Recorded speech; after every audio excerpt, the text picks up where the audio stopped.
Hi guys, আসসালামু আলাইকুম। আমাদের বাড়িতে আসলে অনেক তাল গাছ আছে। তো অনেক তাল নষ্ট হয়, আসলে খাওয়ার মতো কোনো মানুষ থাকে না। তো অনেকেই নিয়ে তালের শ্বাস খায়, তারপর হচ্ছে তাল যখন পেকে পেকে পড়ে তখন নিয়ে খায়। তো এটা আসলে আমরাও এরকমটাই করি। সেটা হচ্ছে যে যখন তাল পেকে যায় তখন এটা দিয়ে পিঠা বানানোর ট্রাই করি। প্লাস হচ্ছে তালের যে বিচিটা থাকে ওইটা রেখে দেই। তারপরে ভিতরে কি একটা ওই যে থাকে, আসলে আপনারা কমেন্ট করে জানাবেন যে এটাকে কী বলে। এই যে তালের, আচ্ছা আমি বিচি বলি আর কি, যাই হোক। তো ফুসকা ফুসকা, ইয়াস।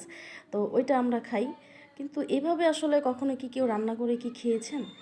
তো একবার ট্রাই করে দেখবেন। এটা হচ্ছে তালের যে ভিতরে শ্বাসটা আছে ওইটা। তো ওইটা হচ্ছে ফ্রিজে রেখে দিছিলাম। তো রেখে দেওয়ার পরে ভাবলাম যে এভাবে রান্না করলে কেমন হয়। তখন প্রসেসিংটা শুরু করে দিলাম।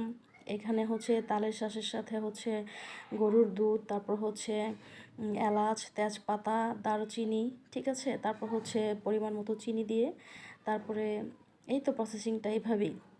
এটা একবার ট্রাই করে দেখবেন, এতটা টেস্ট গাইস, এতটা টেস্ট, এটা বলে বোঝানো সম্ভব না। দেখেন জিনিসটা কতটা মজাদার মনে হচ্ছে।